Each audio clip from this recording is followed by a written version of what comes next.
This is Greg Canty here, and welcome to the Win Happy podcast. Stay tuned for interesting chats with interesting people about winning their lives and being happy at the same time. This show has been brought to you by Fusion Communications. Thanks for listening.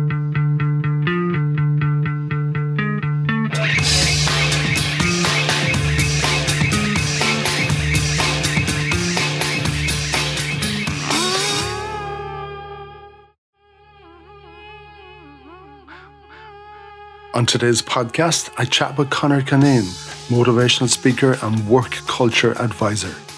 Conor, otherwise known as An Irishman Speaks, has been living in Chicago since the late 80s. We speak about his career in sales and marketing in FMCG and his path towards motivational speaking.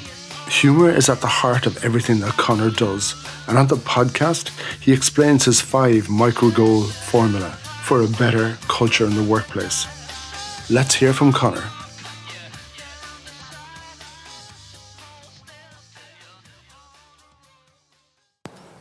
Conor Cuneen, An Irishman Speaks. How the hell are you? I'm doing great, doing good, Greg. I'm over here in Cork for about 15 days, getting back into the Cork brogue, learning how to drop F-bombs again, and drinking some good Guinness and some good Murphy's as well in the last few days. You had an American who joined our team. Right. This is actually quite unusual. We end up talking about this.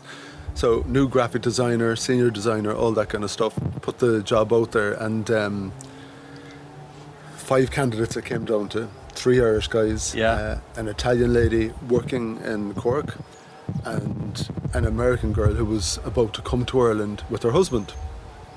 And I think, to be honest with you, part of it was getting out of the United States of America and all the shite that's going on there at the moment. I don't know what you're talking about. Yeah, there you go. Yeah, and so you've clients them with your own colours, so you just be really careful. But anyway, we said bring them to Cork, give them the Cork experience and all that kind of business. So went into a place and said, I love a Murphy's. Right. The venue we went to did not have Murphy's. They just had Guinness. Right, yeah. And you know how we are about the dubs in Cork. Yeah. It's the one thing I've never understood about Corkonians. Right. Why do we drink Guinness? Right. Do you understand it? I do. Well, the first job I had when I came out of UCC, and we're actually overlooking UCC right now as we're doing this podcast, was working with Murphy's. So for the first 2 years, I was actually an assistant brand manager with Murphy's, and I claimed that I launched Heineken in Ireland. Now what I was doing was I was going around putting Heineken stickers in the pubs, like, but hey, on the CV I launched Heineken. Well, it's probably where marketing was at the time, was it? Probably was, yeah. But then I go to Dublin, and we were selling Murphy's in Dublin, but it was difficult. And then I go over to the UK and I go to the US, and you can't really get Murphy's or Beamish over there. So I've kind of fallen in love with the Guinness now. But I mean, when I come back here, I've actually had Guinness, Murphy's, and 2 pints of Beamish at the station bar opposite the railway station down there. That was good as well. So it's the power of branding, though. I mean, you know that more than anyone else. Guinness is such an evocative, powerful brand related to Ireland. Yesterday I bought 2 do-rags for the head. Guinness do-rags I'll wear over in the States, kind of thing. So it's just really powerful, effective branding.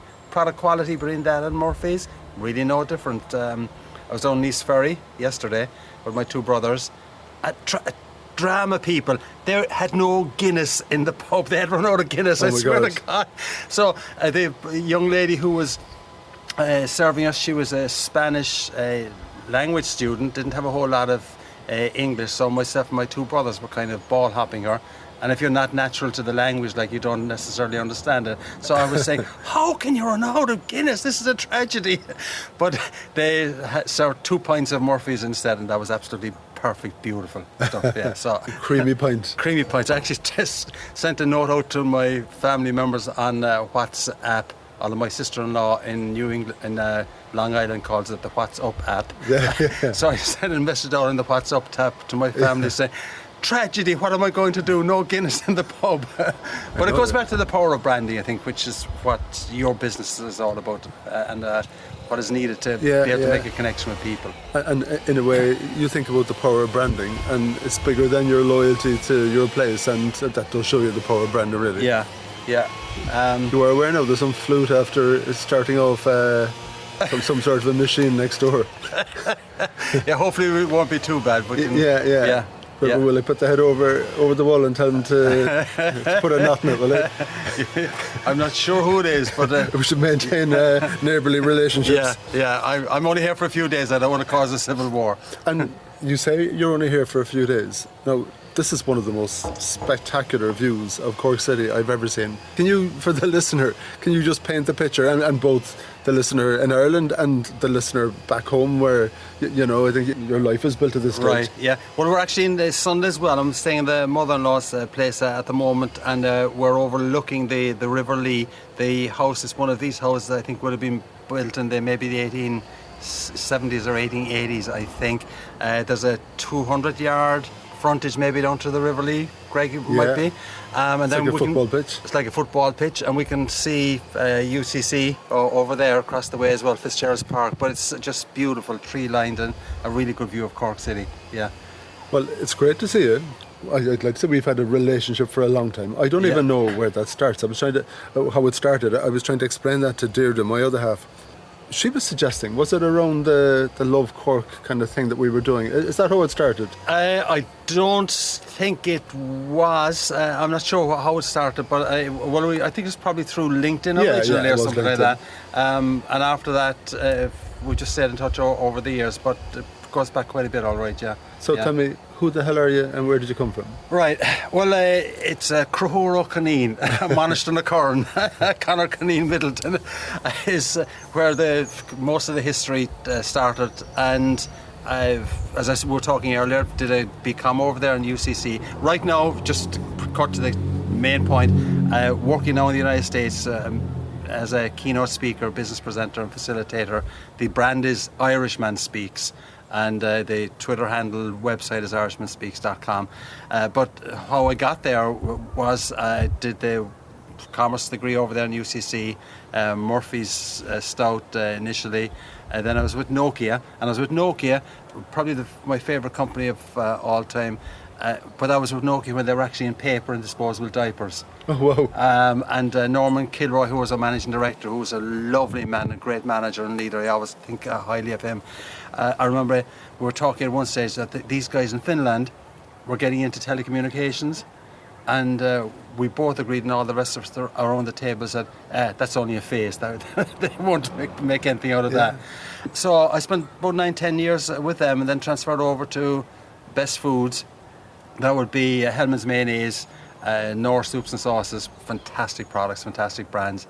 Then transferred to the UK for a couple of years with them, and then over to the United States with Best Foods as well. So what kind of roles did you have? Was it all marketing? It was all, here in Ireland it would have been sales and marketing. UK, I was responsible for Ireland and the UK, and then over to the US I was a VP of marketing for the food service business over there. And growing up here, what did your folks do?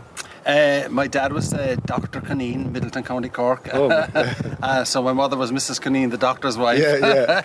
And we lived on the main street in Middleton. CBS Middleton, went to school there. And I've got 3 brothers, 1 sister has passed away.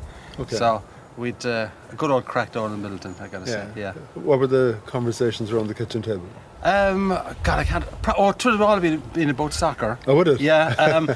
I've got 2 brothers who are not very well, in that one of them is a Leeds supporter, and the other is even less well. He's an Arsenal supporter. Oh my goodness. So, but my other brother and I were quite sensible. We're Man United supporters, which I know would kill you, Greg. Yeah. I don't trust Man United fans. I swear to God, there's something shifty about them. You know, I'm glad we're not doing business. It's just a bloody podcast. Right. So, all right, I was going to give you the account, but that's gone now. But I think it was mainly soccer. We was kind of definitely the kids, like, we was ball hop each other left, right, and centre. And this would have been around the time when Don Revie was actually Leeds manager as well. Like, so United were clean players, never committed a foul in their lives, and Leeds were just awfully dirty players. Oh, they were the hatchet men, weren't they? Absolutely. Jesus almighty. Yeah. And isn't it funny, the fanaticism we had at the time? Because we got match of the day on highlights for an hour on a Saturday night. Yeah. You hoped that your team would be featured on those 20 minutes of highlights. Yeah. And if not, you might have got 30 seconds of a goal or two, and that was about the size of it. Yeah. But yet we were That's fanatical. right. Yeah. And if you think about it, like, there was no social media. Yeah. Was that us reading the Echo and the Examiner? I think a lot of it was that, and listening on Saturday afternoon to the BBC radio that's true. thing. But it goes back to how you make a connection with people. I mean, I said to my Leeds United brother that if I had money, it wasn't the billionaire kind of class, they would be one of the teams I would definitely look at buying, because their fans are so fanatical and there's such a really strong connection with them. Newcastle, I'd said that before, they were taken over by the Saudis, that they were a team as well. And the third team probably I would look at would be Sunderland. I mean, the northeast of England, like they're nuts in terms of fans and fanaticism. Have you seen the Sunderland show on Netflix, Sunderland Till I Die? I have not. It's on my list kind of thing, but... Yeah, get to that list quick. Yeah. It's car crash TV. Right, yeah. It's like the worst reality TV show you've ever seen. Yeah. It's actually brilliant. Yeah, I haven't seen it, but I'll get around to watching it at some stage. But I mean, there's so many different things you can watch on television, Netflix or streaming. No, it's incredible. Yeah. Did you go to Flower Lodge and Turner's Cross? I was a big Cork hip supporter. Yeah, and we were actually talking yeah. yesterday about the time that this would have been maybe late 60s or something like that, when Wigington and a few others were playing for Cork Hibs. Yeah. And we were 2-0 up against Waterford, and then Waterford, the day I won't use the bad language. You're allowed. The day Whores came back and they beat us 3-2 and we lost the league. And there would be 25,000 people at Flower Lodge in those days. And the kids could get in free. Yeah, you know, but you had to be with an adult. Yeah, And if there was two of you there, one of you went through with some other man. Yeah, It was all men. I don't think was there a woman that attended those matches at that time? Probably not. Probably not, no. And that was a Sunday thing, wasn't it? That's what you did on a Sunday. Sunday afternoon, yeah. It was amazing. And it was, I mean, they were good times. You thought they would never end, but it's like everything else. I'm now believe that appreciate the good times when you've got them, because you're going to have bad times as well in life. Yeah. But actually the bad times do help you to appreciate the good times again. That's what I keep saying to myself. If business is crap or something like that, remember this. There's going to be another good account coming around in the next couple of weeks or months kind of thing, and you'll appreciate it all the more because you had the dips and downs as well. As sure as night follows day, there are peaks and troughs all of the time. Oh yeah. And you just need to, as you say, after a while, when there's a trough, you don't get overly concerned, and when there's a peak, you don't get too complacent. I think. I think we all have enough wisdom at this stage that it's not going to just keep rolling like that. You know. You need to be careful. They were great father and son days. That's what I found at that time. Like that was. You know, after mass on a Sunday, into the car, yourself and dad, and God Almighty, going to Flower Lodge. We used to park, like, it would have been Quinsworth at the time, and that Quinsworth car park, and then walk all the way to Flower Lodge. You had to park that distance away. That's right, because the crowds were so big. Yeah. And I think that's why any sport is fantastic. I used to go with my dad, God rest him, and my son and our nephew. It was like every time there was a Cork City football club home game, we'd troop off on a Friday night. And they were brilliant. It was just that little hook, and a lot of the time the games wouldn't have been too hectic or whatever. But you get your fish and chips on the way home, and they were nice things to do. The club orange and a bag of potatoes. Did you enjoy your work in the UK? I actually did. I really did enjoy it. You know, it was funny. I had done a really good job with the Irish business, and the UK business was struggling at the time, so they asked me to come over. And I remember the sales manager was one of the meetings. Was he drunk? What he said was, I remember him saying to one of the guys, he said, "Oh, here comes golden balls." Oh Jesus! That was before David Beckham was invented. That's right. But actually, I had a brilliant relationship with the guy afterwards, and I'm out of the UK now, well more than 20 years, and I'm still in contact with a number of people from the UK still. And it's, I mean, I say this, Greg, regularly to people in the US who don't understand the dynamic between Ireland and the UK. The Irish people have nothing against the English person. It's kind of the Irish have a problem maybe with the English nation as such, especially when it comes to soccer or rugby kind of thing. But I really did enjoy. There were nice people who made me feel welcome. And the funny thing was, we're talking about this again the other day, just reminiscing. when you go over to the UK, you got to kind of maybe speak a little bit slower. And I find this now as a speaker in the States. I go a lot slower, especially in the initial stages of my presentations. But what I found over in the UK, I'd fly out on a Monday morning and come back on Thursday night or Friday night. But I fly out on Monday morning, and the first meeting I would be at on Monday morning, I realise I'm speaking so fast that the eyes are just glazing over the people. It's a bit too early in the week for Conor. Right, yeah. And then, so I'm slowing down during the week, and then I come back to Dublin, to the Dublin office on Friday, and I realise I'm speaking very slowly compared to the rest of this group. So, but that again, like, is about to be able to connect with people. You've got to be able to appreciate the nuances as well, and that's one of the things that I try to do as a speaker now in the US, is to make sure I understand the audience well, because so basically as a speaker now, my mission is to improve people, performance and productivity with a smile. I can go right across the board because everyone wants to do that. But the difference in speaking to a group of, let's say, New York salesmen compared to a group of oncology nursing chapters down in the Kansas or Arkansas or something like that is dramatically different. Yeah. Same message, but you kind of got to be careful. Last January in Indiana, I'm based in Chicago, for an Amish community. So I was actually to an exhibition down in Indiana, in the Amish area. My wife said to me, "No, before you go down, be careful, okay?" So I You got it. No, Conor. That's right. Speech. Before you go out the door, can we have a few moments? So I'm kind of going through all of my wordings and speech, and I'm saying, is there anything that could be kind of misconstrued anyway? I mean, I'm very careful, professional on stage, but then there could be nuances.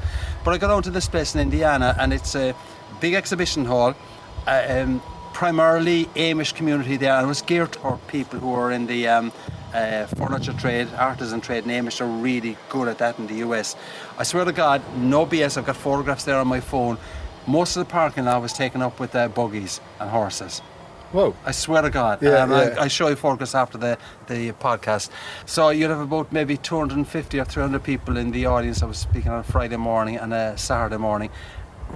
It's not just the Amish carpenter comes in, he brings his wife in, and he brings their 4 kids as well. So there's 2 kids sitting on 2 knees of dad's knees, and 2 kids sitting on mommy's knees. for the business seminar, conference, or whatever. And I'm trying to think, all right, how can I make sure that I can kind of connect with the kids as well? Like, so I'd walk around a little bit and kind of ask for high fives and that kind of thing with the kids as well, while trying to convey a good business message about basically how to connect well with your customers, treat them well, and you're going to get a payback kind of thing. So, but I texted my wife after the first session. I said, I kid you not, it was the most uplifting presentation or reaction I ever got. Because what was happening, I think, was the Amish are simple people. I mean that in a kind of a positive sense. They have no BS with the technology or electricity or anything like that. They would rarely have seen a presentation from a guy that, if I can be so bold, adds quite a bit of humour to the stories, etc., and tells us a lot of good messages through humour. And I'd say something that would get a good laugh, let's say in Illinois or in Michigan or something. These people were laughing for another 30 seconds kind of thing. And I'm just there soaking it all in and saying, this is brilliant. Well, I think with them, and I had a guy on the podcast, a guy called Paul Bourne. It's not Amish community. Yeah, might be Mennonite or something. That is exactly the word. Yeah. He's a Mennonite. Yeah. And we might describe them as being simple, but in a way, are they the most clever people ever? Yeah. They've made a decision to reject particular things and live a simpler life. And, you know, when you look around you and all the technology and everything, at times you're wondering, well, you know, who was the trick done on, you know? Yeah. So I imagine in your scenario where you had the wives and the children coming up, it wasn't that business person audience anymore. It was like, Jesus Christ almighty. It was the whole lot of them. Yeah, the whole family was there. I mean, the other thing I found really interesting, I was talking to one guy who obviously was not an Amish person. He was a vendor into the Amish community, and he said they refer to us as Americans. So the ordinary US citizen is referred to the Amish community as an American. And how do they describe themselves? I think it's probably just Amish. I Okay. didn't actually gather that specifically, but it's just they are Amish, and everyone else is Americans or they are Europeans or something like that. I keep thinking about the Clint Eastwood film. Do you remember that one? Which one was that? He turned up at an Amish community. Was he beaten up and they looked after him, and he became one of them, and of course he was goaded in the town, and of course as the American he lost his rag with them eventually, and I don't know what happened after that, but anyway it was a good movie at the time. Right. What brought you to the States?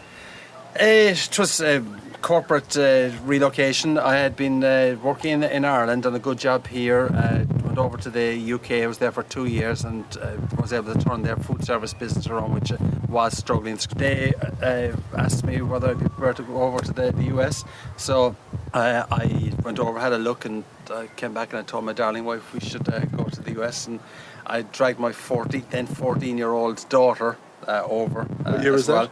That would have been 88, 89. Yeah, and that would have been a recession period in Ireland. Probably would have. To be honest, I was in a good corporate job, so that wasn't really a major issue for me. And the Irish business of was food service. That was going really well. We were going gangbusters at the time. But I told some of my friends here, and one of them was a guy from Aaron Foods, who would be a competitor, of North Soups and Sauces. I remember Frank O'Hara. I told Frank I was being transferred over to the US, and he said, "Oh, you're going over there now to mess that place up next, are you?" So the good Irish kind of put me down, like. You never get above your station here, do you? Never do. And that's one of the things. My wife says it regularly, and here in Cork now, I'll say it again. The amount of crack and just sheer enjoyment, and she said she misses the most from Ireland is laughter. Yeah. You get on very well with people over in the States, kind of thing. But there's most Irish people will tell you when they go over to the States, there's no crack compared to what happens here, unless you're involved in an Irish group who are Irish expats. I mean, they're third or fourth generation Irish. They've just become so Americanized that the crack is kind of gone again, that kind of thing. Why is that? I don't know. I think a lot of it is probably just historical. We were such a browbeaten people over the years that you got to believe in something, and that's part of it. But there's the only other nation I think is as friendly initially. Ireland is probably that. I mean, we've got our own cracks and fishes here as well. That I've been to that I think is as friendly as Ireland is. I think Portugal has a really friendly, welcoming kind of a vibe to the people there. But when it comes to Ireland, there's nothing to beat the crack. I mean, my wife was saying, you probably saw there's a lot of construction outside there on the road. She was just walking by the other day, and the guys who were doing the construction, digging the big hole in the road, they were just breaking their sides laughing at something. She had no idea what it was, but she came back and specifically said, "That's what I'm talking about," is what she said. I actually love that. You're on the Win Happy podcast, and you said something earlier about, you want to help people to smile in their roles and everything. And that's worth its weight in gold. Absolutely. If your workday is spent there with a bunch of guys, girls, whatever, and you can have the crack and you can have the fun, like, it should be enjoyed. We get one shot at this thing, don't we? Yeah. And it should. So, where did you go in the States with it? I went to Chicago. Okay. The windy city where they have loads of guns. I haven't heard that story.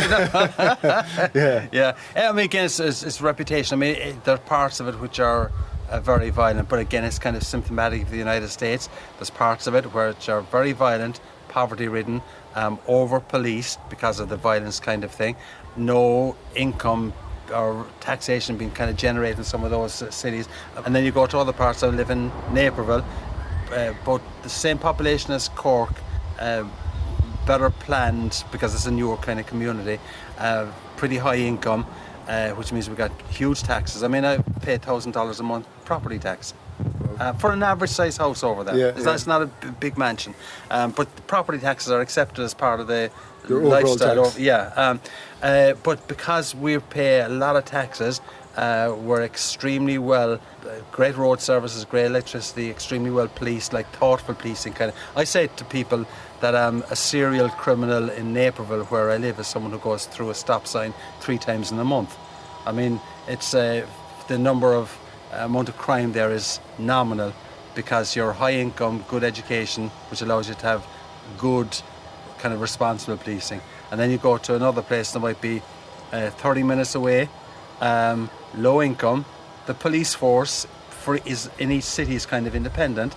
The police force is paid for by the taxes in each city. So if you've got a low income, low taxes, you've got crummy policing kind of thing, or you don't have the support service and education services to help people get out of the mire.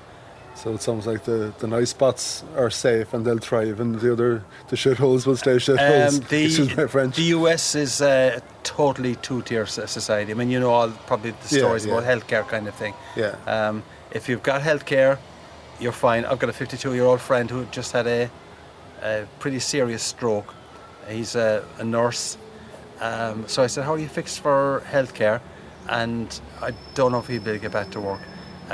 He said, I'm okay for healthcare as long as I've got a job.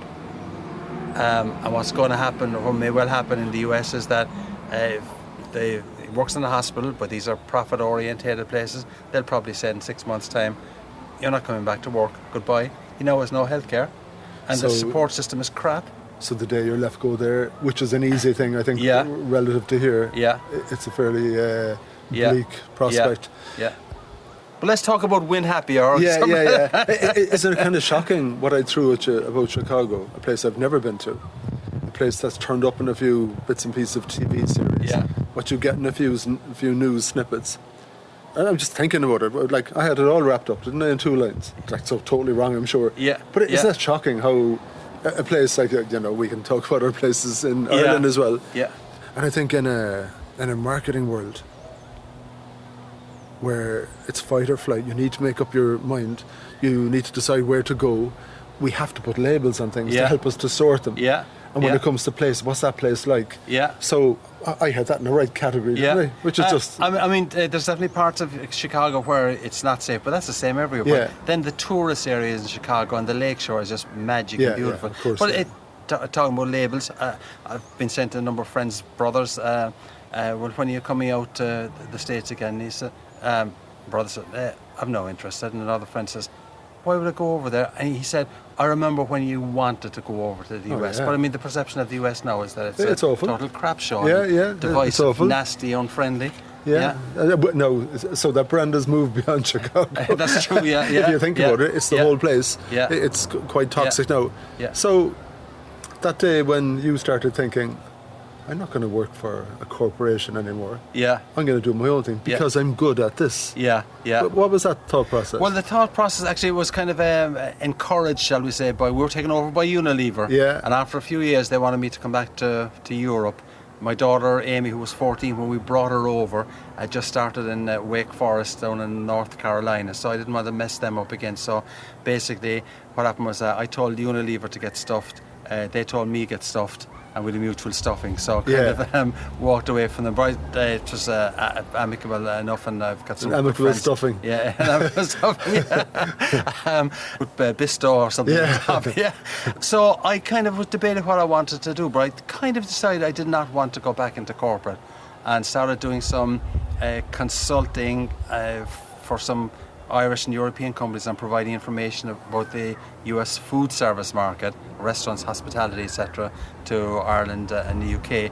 I was asked to speak at a few conferences, and was that your first time doing that kind of thing? Basically, okay. And getting good reaction and being asked back, and the second time they were actually prepared to pay me, kind of thing. Whoa, there's money in this. But then the other thing that really made the difference, Greg, is that because I'd been technically let go, I was able to get outplacement services, okay?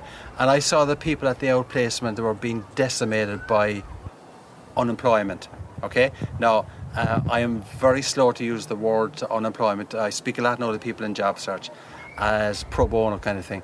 And what happens is that I say to people, one of the words I want you to ban from your vocabulary is unemployed, because there's a big difference in your mindset between being unemployed and being in job search. One is a victim, one is a kind of a proactive kind of thing. So I saw a lot of people, but unemployment, that mindset destroys people.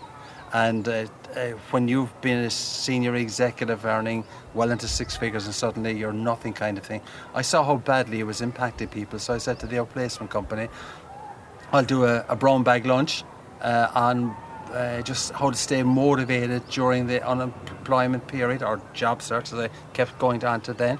And I thought it would be one-off. They asked me to do it again and again. Then I got involved with some other voluntary groups, and that, speaking to people in job search, allowed me to develop some really good material about helping to lift people when they were struggling. And bring in a bit of humour, I'd say, as part of that. Yeah, absolutely, yeah. Which is second nature to you with the whole Irish thing going on. Yeah, so I mean, it's the idea is that they're leaving with, I keep saying, current clients now, I want you to leave with a smile on the face, with a spring in the step, and some memorable takeaways to improve the workplace tomorrow. So that's what I said to my corporate clients, kind of thing. And it's the same with the job seeker. That's kind of win happy, Conor. It basically is. Yeah. Hey, what are we should do a podcast sometime. High five. Yeah. So that really helped me to hone some of my material, and combining that with the business experience I had, I eventually kind of morphed from being food service consulting into Irishman Speaks. So now the brand is Irishman Speaks, and as I said, the mission is to improve people, performance and productivity with a smile. When you look down at those groups, those business folk, and you're going from city to city and industry to industry, what do you see when you look down at those faces? Well, what I'll do is I'll do a lot of research beforehand. I'll try and understand from the client, all right, what is it you want me to get across to the client or to the audience. Sometimes it might be a sales conference, they want to be motivated. I speak a lot to oncology groups because I had two bouts of oncology or cancer over the years. So what I do is I basically try and understand what they want, and everyone wants to improve people performance and productivity. So I kind of understand some of the issues that they've got. If I don't understand the industry that well... Is that like, okay guys, you're here now because we want to squeeze more out of you. Are you okay? So 2 more and the organisation who's paying for me to be here today will make more money. Yeah, do you get it? Like, this is the equation. That's it, yeah. So then the beatings will stop and the morale improves, you know? But what I try to do is I try to understand the client, and one of the best ways, Greg, I find to understand the client is, so let's say I was doing a presentation for the Glass Manufacturers Institute, okay? I was speaking to their conference. What do I know about glass manufacturing? So what I will do is I'll read some of the material, but the best way I find to actually try and understand an industry quickly is to go to blogs, all right? But not, and you write blogs, but it's not the blog that you write that I'm interested in, it's the comments on the blog. Because what you're doing is, the blog writer is one person and good insights in that, but when people are commenting on blogs, they kind of become unfiltered a lot of the time, and you really get to feel I ended up in court because of them. Did you? I did. Oh, jeez. I'll tell you about that after. Right. But it's a really good way to try and understand what the mindset is. And if people are frustrated with a company or an industry, that really comes out in the blog comments. And then what you do is you just play some of those back to the group and say, all right, if you want to have a better environment and have your people appreciate you more and get something additional out of them or your co-workers, I've got this concept called CHAPS, CHAPS, which is 5 micro goals to improve the workplace. And the first one is I kind of put questions to people. So I'll ask you, so Greg, when someone compliments you, you feel better, yeah? Yeah. Okay, when someone compliments you, you feel a closer attachment to that person? Yeah. Yeah, okay. So let's flip it. If you compliment someone, do you think they're going to feel better? Yeah, of course they will.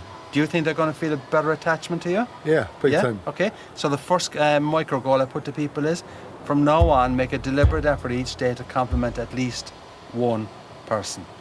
And when you do that, and you're starting to get the name of being, hey, they appreciate me, you're going to get a better productivity, cooperation, collaboration from the people. So that's just one of the ones. The line I use, sometimes people say to me, but Conor, I don't really know how to compliment people. And I say, you can always find some way to compliment people. I mean, you could say something like, wow, your hair doesn't look as bad today as it did yesterday. And then we can, what that does, it totally breaks the ice. So then we can have a chat about complimenting and how to find ways to compliment people as well. But I use this CHAPS concept, 5 micro goals, and that gets me a lot of business. Don't give me the chaps. So see as a compliment. So, all right, so see as a compliment. The second one is that, Greg, you make a deliberate effort to hear the words "thank you" today. Now, almost certainly this morning, someone has said thank you to you and it's gone over your head. Yeah. But if you say, all right, I'm going to set my micro goal that I will deliberately hear the words "thank you" today. I mean, to hear those words, you've got to do something for someone. Yeah. Okay? Yeah. So when you hear the words thank you, you realise, hey, I've achieved a micro goal. I talk about how dopamine kicks in when you achieve a goal. And when you achieve that goal, you feel better. But what about the person that you've done something for? They're going to appreciate you more as well. Okay. So we got compliment as a micro goal. Hear thank you as a micro goal. A is for address. As I said to the American audience, by address here, I don't mean that little pink chiffon dress that I was seen wearing on Facebook over the weekend. That should not have been published. Yeah. But by address, I mean address people with their name when you're in conversation with them. Yeah. And you're good at, I've noticed you a few times, just mention my name. It does make a better connection. I do think it was either that or sweatpants. Yeah, or some other negative phrase. So let me just put in a commercial here for Manchester United, by the way. Okay. But what I do say to people is that if you're in sales or in customer relations, if you can get once or twice into the conversation, just mention the person's name, and not overboard, you will actually have a better connection with the person. And if you're trying to motivate your team, or someone who's on a factory line who's having a difficult day, if somehow or another you compliment them once or twice a week, because you've got to compliment other people, you find some reason to hear the words thank you, and you address them with their name. I got a lot of anecdotal comments about the power of calling people by their name, especially people who are on the factory floor, who are not used to being treated with respect, unfortunately. And when their supervisor actually mentions their name or makes some reference to them by name, we get comments back later, whoa, she knew my name, or he knew my name, kind of thing. So a compliment, hear the words thank you, address people with their name, Greg. All right, see the way I got in there. P is for positive, and the basic idea here is that I think you and I were kind of naturally positive people. But the micro goal here is that I will deliberately use a positive word or a positive phrase at least once today in interaction with people. And I mean, you can kind of visualize it. If over a period of time people hear you compliment someone on a regular basis, or you're addressing them with their name, you're kind of connecting, or you're then starting to use positive words or phrases. I mean, we've all been in meetings with Debbie Downer and Danny Downer kind of thing. They suck the energy out of the room, but you can actually bring energy to the room. So compliment, hear the words thank you, address people with their name, positive words, and the last one is S. And the idea here is the goal is, it's for smile, but the idea is for you to put a smile on someone's face. And when you put a smile on someone's face, what do? You smile back, so you get the dopamine kicking in again. So each of the 5 micro goals are positive to me, but they're also positive to the person that I'm interacting with. And I've had some really good success in terms of reduction in labour turnover, employee retention, etc., using some of these concepts and others. Yeah, and in a way, you're describing the result. Yeah. But what you're really doing is you're trying to get people into a little fitness regime. Yeah. And it's not about physical fitness, it's about behavioural fitness. Yeah. Get some good habits that work well for you and the people that you work with and you spend every day with. Yeah. Everyone doing their thing with a little bit of a lighter load, a more enjoyable day, and that's a pretty good formula. And whatever, and I think the productivity is a gorgeous byproduct of all that. Yeah, yeah. But the real thing is that the people who turn up every day just enjoy what they're doing, and hey presto, this is a magic formula for everyone in business. Yeah. If people like what they're doing, they do better at it. Yeah, absolutely. And it's basically, it sounds a bit trite, but I mean, it's true. Treating people the way you want to be treated. The question I was asking earlier about looking at the faces, so you've been doing this now for a long time. Yeah. I know we had COVID and everything thrown into it, and that's after changing the dynamic. That American worker, that be it the business leader, the sales manager, have they changed in that period of time? Yeah, I think in a couple of ways they have. One of the main ways is that employee engagement has become really important. I think we're talking about it maybe the same level as we were previously, but we're treating it seriously now. Because we now know how difficult it is to hold on to people and to encourage people to come back into the office, etc. So there is a real... it's a problem now, so we better be nice to them. Well, to an extent, yeah, that's what it is. We always, I think, spoke about that employee engagement is important, but it was never really practiced seriously, I think.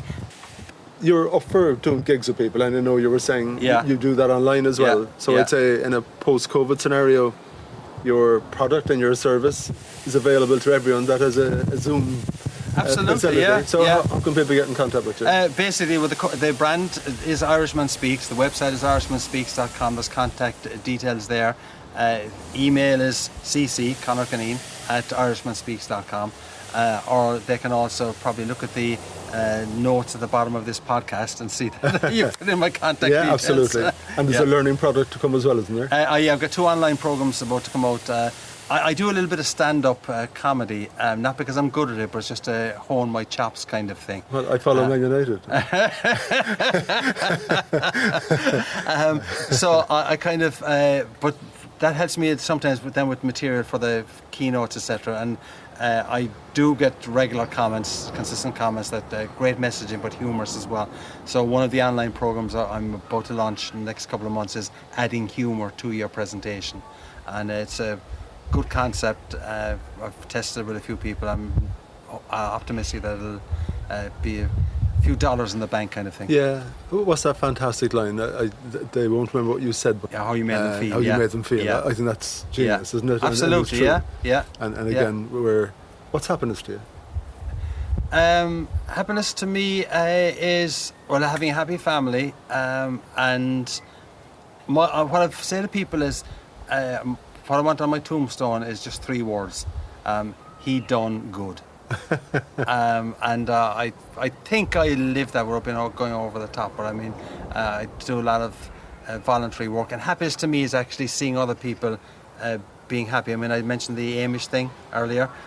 That was the most enjoyable gig I ever did. And you're going to convert? No, I am not. No, I am not. Far from that. But it's I love hearing people laugh. I mean, you said you're become a granddad. My granddaughter is 5 years, and there's nothing better than hearing a grandkid laugh. She doesn't understand me yet. Well, my son-in-law says the good thing about Maggie, my granddaughter, is that Conor, when you get dementia, you're so crazy that Maggie won't even know the difference. Is there a compliment in that? I'm just trying to figure that one out. I took it as a compliment. Yeah. Oh, it's a huge compliment. I think absolutely. It's kind of simple at the end of the day, isn't it? I think you really have to work at it. Yeah. I mean, I do work at making sure I stay positive. I've got a couple of mantras, including what do I want my attitude to be. That's huge. Yeah. Every day. Yeah. I remember you were talking about the blog post, and this woman fascinated me. Yeah. You're going through the toll between Cork and Dublin, the one around Portlaoise or whatever, and there's this particular lady in her toll booth. Yeah. You're walking through, you might just sitting there all day taking their €1.50 or whatever, probably more. Yeah. And wow, blonde. Yeah. I won't say an older lady, okay? Makeup done perfectly, lipstick, the fingernails done. Yeah. And good morning, how are you? Yeah. Oh, you're here again, how are you doing? And you have a good day. And I keep on thinking, you made a choice today as to what version of yourself you wanted to bring to your job. That's incredible. Yeah. Yeah. Like, wow, she wanted to just do something different and engage with people coming through every day. I think that's just spectacular. Yeah, but look at the impact she made. I mean, you were driving away feeling much better about yourself. You're telling people that story as well, and it's kind of a good reinforcement. Just one toll operator. I mean, anyone can make a difference. That's basically what I say to people when I'm working with them in the factory floor or otherwise. If you've got a new hire coming in, you're designated to train them, you can either make that person's life miserable or you can make them feel welcome. Yeah.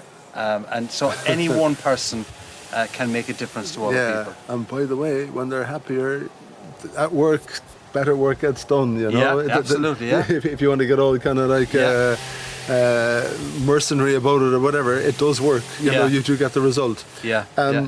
You might love playing football, but it's a little bit pointless without goalposts. So the winning kind of has to happen. Yeah. So what does winning look like for you? What are your hit the back of the net moments? My hit the back of the net moments are a couple of areas. One is when I'm coming off the stage, and to a certain extent I'm a performer, and I can sometimes walk off from doing a keynote, just walking on air, because I know I have made a difference to people. Now, you don't make a huge difference to, don't always have that feeling when I'm speaking to an IBM or someone like that, but when I'm speaking to, do a lot of presentations to cancer survivors, survivorship groups, etc., and giving them a belief that there is real potential and future for them, but I've had them laughing as well. Like when I walk off that, I just kind of say, this is the best job in the world, and I love it, Greg, what I'm doing. It's been tough in the last few years, no doubt about that, and then the recession in 9 and to 12, like, I mean, that was kind of, as I say, it provided substantial opportunities for business improvement. Yeah, I remember we were in, marketing and stuff, and all the genius accountants, I'm an accountant, I was at all those presentations. It's a tough time, lads. Cut out unnecessary expenditure. Yeah. Oh, brilliant. I love that. Yeah. Now you need to figure out what the unnecessary expenditure is. And that's not the shit that makes the wheel turn around and that brings extra customers through your door. Yeah. Might be some of the other shit, but the accountants don't view the world in that way. Yeah. And I remember when that happened, and we had just leases on offices and all that kind of thing, and I was shitting a brick. I said I need to study marketing in a recession. Yeah. Could I find books on it? Not a chance, but I did find one eventually, and it was called Storming the Recession. Right. And what it basically said is there's unique opportunities that'll come now that won't happen in normal times. Yeah. It might be a competitor deciding to shut down, so their clients are going, they're free or whatever. Buy someone who wouldn't ordinarily need your help, but now they do. Yeah. And the mantra was, ride the waves of that storm, keep your head up, look for the opportunities, and don't let yourself get buried under the wave. And that stood to us. My Monday thing, roll the sleeves up, get stuck in and have a great week. Yeah. That kind of started as a mantra to myself during that recession, and it kind of stood me well. Your best day ever? I know that's a huge one. Best day ever would have been with the kids being born. I was hoping I wasn't going to hear something else. That's a relief. I deliberately left this to the end so it would have been easy to edit out. Right. Just in case you went there. Best day ever. I mean, over the last few days, I know I'm not going to bring up the fact that Man United stuffed Liverpool 4-0. I won't dream of doing that. But then, and this sounds really trite, but I'm walking around Cork a lot at the moment. I've got a couple of brothers who are not in particularly good health, and there's other friends of mine who are not in good health as well. And I'm just walking around and saying, Conor, you are pox lucky. I'm in good health, and I just keep saying to myself, appreciate it. Basically giving you that. And the most recent one was when my 5-year-old granddaughter was born, like kind of thing. Yeah, and fantastic. And if you're not a grandparent, you've no idea what we're talking about, but you need to be a grandparent to It's another thing again, isn't it, that we weren't quite expecting, and it comes along at that stage and you're like, wow. Yeah, it's true. So long may it continue, and hopefully we get back to Cork every year to have Murphy's, Beamish or Guinness. Yeah, I know. On a technical issue, I know it's An Irishman Speaks. Do you not think you should change that to Corkman Speaks? No, because that would be too parochial, and maybe when I go up to Dublin I should do it all right, like, but it's. But that's the great thing. I mean, we talk about branding and national identity, etc. Having an Irish brogue in the United States is an advantage. Yeah, and they wouldn't understand Cork in it, would they? If you mentioned it. A Corkman Speaks. No, it wouldn't be a strong no. No. But there's definitely, at least initially, it opens doors for me. But then, people say, Conor, I could listen to you speak all day. No, you couldn't if I wasn't talking some good sense. Because it's the lyrical Cork accent, and it could put people to sleep or keep them awake, kind of thing. Not too many fall asleep, thankfully. Yeah. So, Conor, thank you so much. It's been a pleasure, man. Cheers, been a man. pleasure. Thank you. Cheers. Yeah. Sorry about the Man United victory over Liverpool 4-0. I won't have a chance to say that during the Premier League, gang. Well, we won't mention the 4 and the 5-0 when it matters. I know. That's what I mean. Yeah. Good stuff, man. Yeah, thanks a million. Take it easy. Cheers. Yeah.